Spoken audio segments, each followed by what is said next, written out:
Africa Link. Let's delve into the world of Yahoo Boys. No, I'm not referring to the tech-savvy employees of the internet giant Yahoo. No.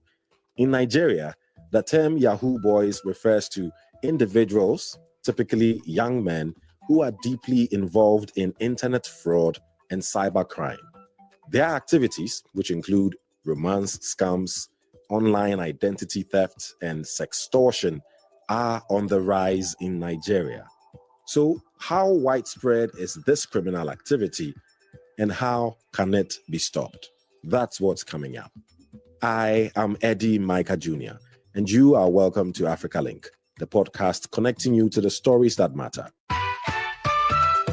Africa Link, every weekday here on DW. Fraud in Nigerian banks is seriously getting out of hand. Imagine this. Back in 2013, banks were already losing about 11.6 billion naira. Fast forward to 2024, and boom, that number shot up to a staggering 52.3 billion naira, which is roughly $35 million. Now, that's a massive leap in fraud. Let's get more from Aminu Philip, a retired banker in Nigeria, and Ben Shemang, our correspondent in Abuja, Nigeria. Hello to the both of you. Welcome to Africa Link. Mr. Philip, you worked for several banks in Nigeria before your retirement. Can you help us break down bank fraud and how widespread it is in Nigeria? Bank fraud is a significant concern in Nigeria, and the prevalence of bank fraud covers all sectors of banking. That is the various segments as to deposit money banks, microfinance banks, development banks, and all types of banks. And the fraud seems to be increasing on a yearly basis. There are different types of frauds that are committed in the Nigerian banking system every time. You have e-fraud, you have internal fraud, you have ATM fraud, amongst various other types. The e-fraud, includes phishing, farming, skimming, SIM swap fraud, and account takeover. That is when the fraudulent persons try to take over your account from you through giving you information that are not properly yours, or they try to take advantage of you, steal information, and give it and use your account to commit the fraud. There are also internal fraud, which they are perpetrated by the employees of the bank. They convert employers' assets, that is employers' monies, or they convert customers' money. Internal fraud is also very significant and is causing a lot of problems in the system. We also have ATM fraud. This includes swapping of ATM cards, card cloning, and physical attacks during odd hours. Like during odd hours, if you are not careful and you are cashing money through the ATM in a quiet place, people can snatch your money from there or force you to give your card, and they force the ID from you and take your money. Thanks a lot for trying to break it down for the three main types of fraud. And you also said that somehow it's increasing, if I got that right. I mean, for our understanding, last year alone, that's the year 2024, about or more than $34 million money was lost to fraudulent financial criminals in the country. Is there a sense that it's increasing, and why is that the case? It is actually increasing, and there are a lot of reasons that lead to that. You see, because some of these things happen as a result of poverty. The hardship in the economy now is much, and people are trying to take advantage of all kinds of ways that they can help themselves. And in view of the difficulties in the economy, there are people that are going negative, taking advantage of whatever thing, including these fraudulent activities, to be able to help themselves. I think this is the major reason why bank fraud is increasing. Right. And coming to you, Ben Shemang, it's definitely not a good thing that bank fraud is increasing. You've been speaking to some of the youth and some of the challenges they face when it comes to bank fraud. What exactly are they telling you?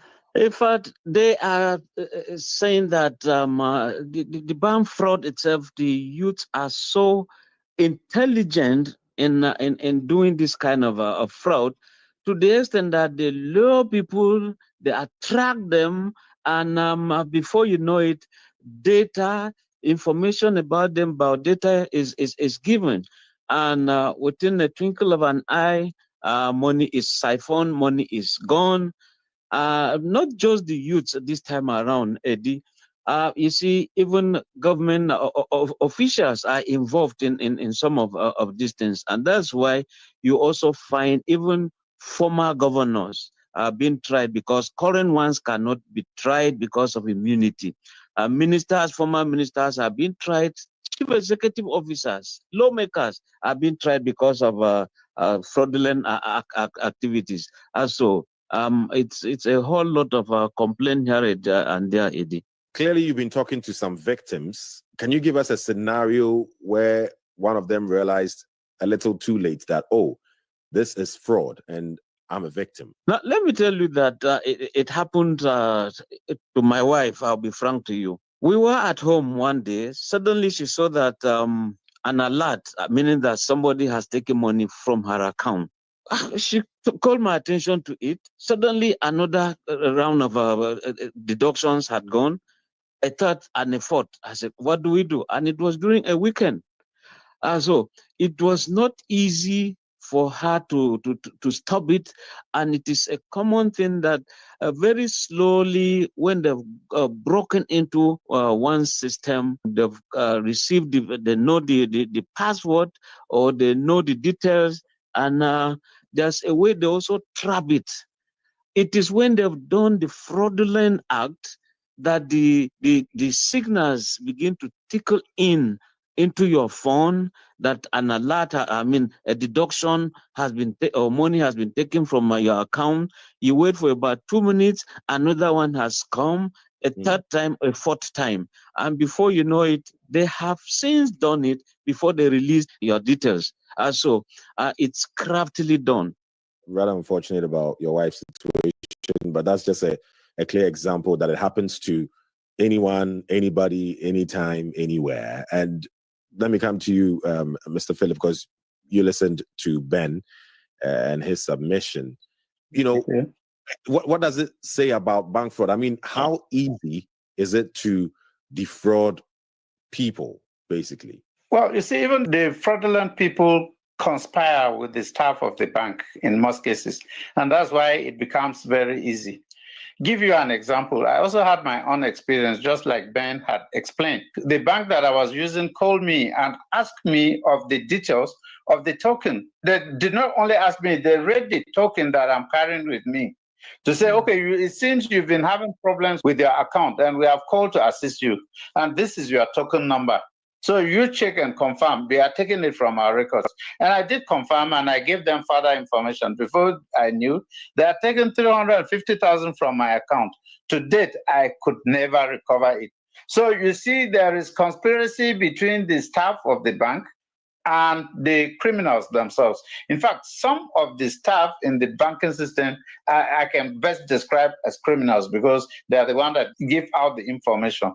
Outside the fact that, okay, we should be careful with our information, not just to give information to anybody, particularly when it's on phone, as it is gotten these days. You avoid giving any information at all by phone. Make sure you walk physically into the banking office and get your problems resolved than giving information by phone. That's a good tip, and we'll delve more into solutions a bit later. But this term, Yahoo Boys, that's obviously a very popular term. You hear that, all across the continent. As the name suggests, are we just talking about boys committing bank fraud, or are ladies or girls involved? What's your experience or understanding of it? Who are these Yahoo Boys? Now, I want to tell you that even the Yahoo Boys, the term itself and even meaning has now found itself into the international dictionary. What we have realized is that there are some Chinese, some people from Philippines, even Pakistan. They come into Nigeria here, and they can hire a very big building and employ Nigerians.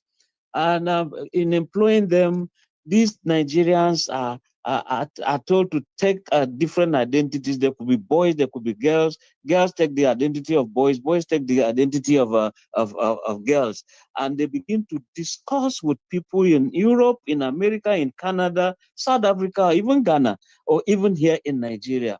The idea is when you see a girl discussing with you, you begin to make some advances, and before you know it, you fall into a trap.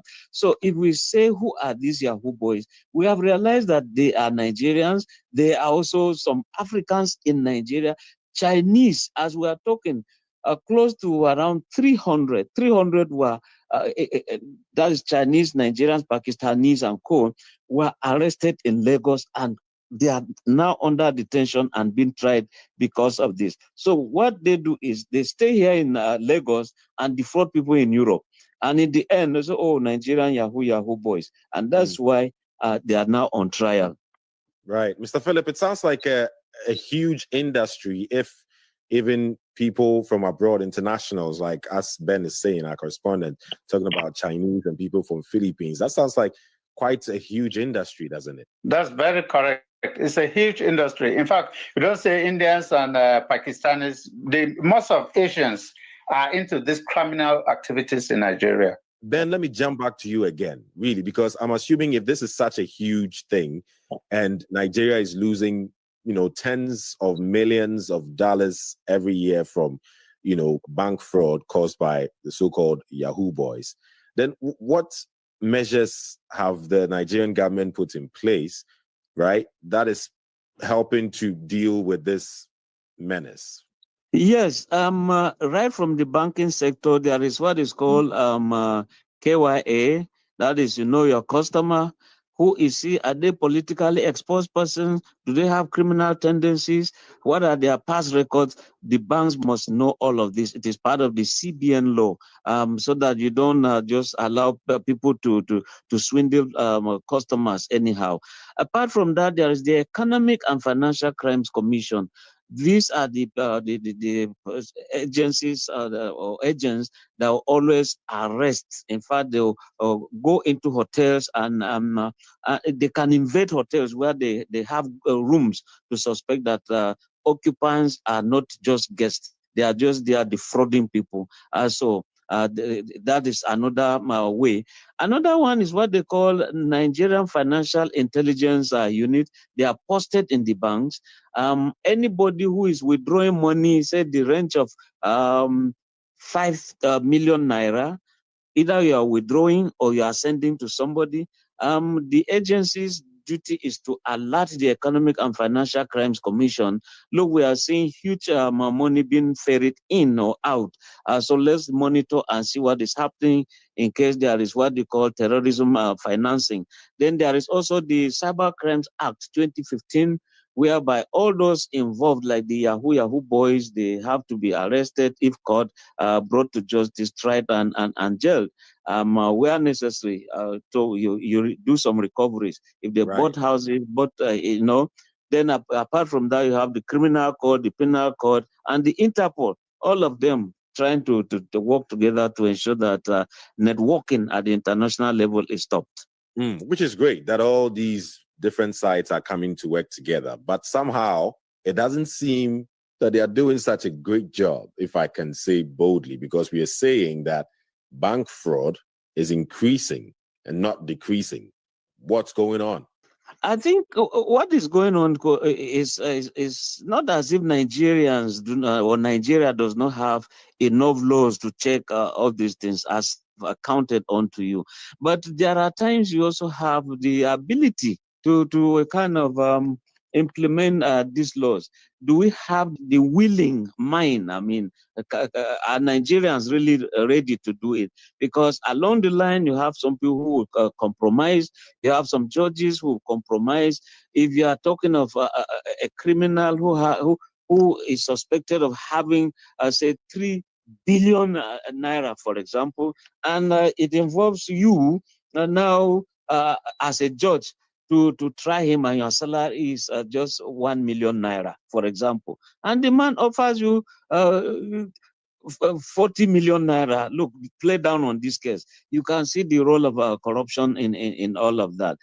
Then yes, the laws could be there, but in terms of even the judges, it takes such a long time, and perpetrators at the point you see them moving so freely, feeling as if they are on top of the law, whereas the victims are just dying and going.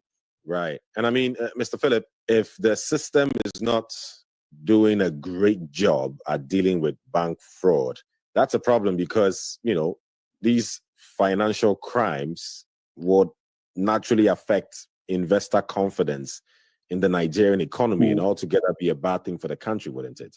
Yes, sure. The system is not really doing quite a good job because on the part of the bank's management themselves, they underreport or not report some of these issues so as not to bring any negative effect on them. And as a result of that, a lot of things go unnoticed, even by the regulatory authorities that have been set.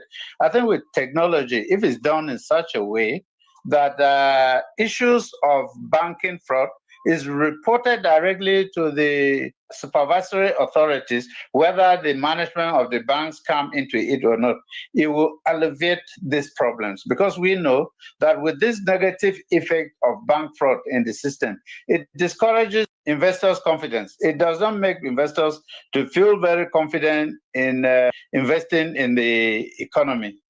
But when it's properly checked, we find out that everybody will be happy.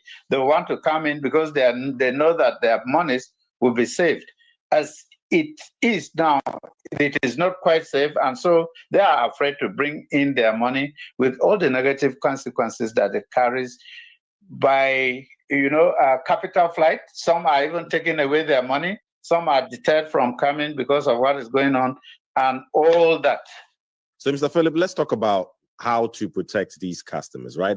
What are the checks and balances that the banks, those that are serious about really tackling this, what can they put in place to protect customers from these so-called Yahoo boys who commit bank fraud? Just like Ben has earlier mentioned, there are already measures in place, like know your customer. Before you start dealing with any customer, you must know the customer very well. Now, it's not only knowing your customer, but know your customers' customers, or know your customer's business. And so whenever anything is coming, if you've had this, you have the KYC in place, it makes it much easier for you to detect, is the customer operating within the confine of his business, or he's going out of it by virtue of the amounts and whatever. Then you can be able to track and say, okay, this is within his limit or outside with his limit. Then there is this anti-money laundering laws that is operating in the system. But like I said, it is under reporting of those anti-money laundering laws. Ben, we've heard what Mr. Philip is saying, and basically adding to what you said, that there are laws that should help protect people, but they are just not really being enforced. And as Mr. Philip says, some banks also underreport because they don't want to affect their reputation and all. So the question then is, how does Nigeria fight this? Yes, Nigeria fights this by ensuring that the laws are followed, and anybody, therefore, court has to be taken to court. But one is taken aback, even when the Economic and Financial Crimes Commission would make this huge, large arrests. They have been paraded and shown before television, and even when you take them to court, before they enter the courtroom and when they are out, they are filmed. Now, the Minister of Justice has brought a kind of an order that it is wrong and illegal to show faces of those accused. And Nigerians are just wondering, say, look, if you show their faces, there are some victims who might probably identify some of these perpetrators and say, oh, in such other case, these people were involved. But here we are, they said those involved in terrorism that have been arrested, or banditry, armed robbery, now Yahoo Boys, government is saying don't show their faces. So that a kind of is dampening the morale of Nigerians who are feeling that, look, show their faces. But why is it that it's easy for us to know the victims, and we don't want the perpetrators known or their faces shown? Right. Thank you for that, Ben. And Mr. Philip, we've talked about what the banks ideally should do. Whether they do that or not is always the challenge. But what about if I'm a customer, if I want to put my money in the bank because, I don't want to keep it in my room, my bedroom, or give it to someone else, what should I be looking out for? What extra effort should I as a customer take to, protect myself from being a victim of Yahoo Boys or bank fraud? Okay, just as the bank will take care to know their customers and their customers' businesses, so also the customer, before picking a bank, should do a due diligence to know which bank is really good at managing customers' assets with the barest minimum of losses. So we have to do a due diligence on the banks that we are taking our businesses to. And how do we do it? We get reports on them. And in fact, this is why some of the banks underreport negative activities of frauds in their system, so that they don't expose themselves in the market where people will now, or where that negative report would demarcate them from customers going through them. So as a customer, I have to do due diligence on the banks before I go, ensuring that they have track record of not having negative influences of frauds and forgeries, and that they have a name that anybody that hears it will know that, okay, this bank is really truly there and is not influenced by all these negative things. So due diligence is one. And the due diligence you will also see in their investment in technology. How is technology helping them to manage negative influences of frauds and fraudulent activities? Right.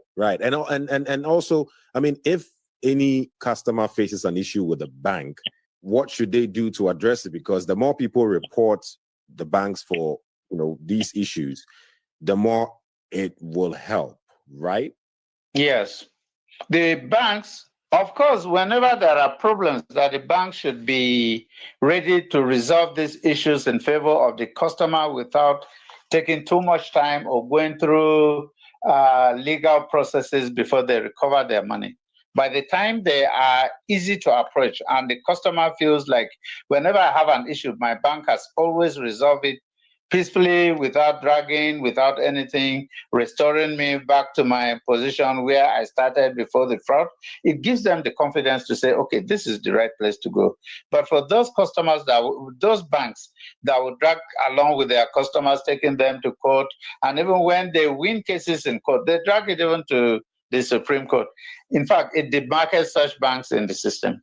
Right. And altogether, just creates a very disturbing environment for customers and the banks to work well together, while all the same, bank fraud increases in Nigeria.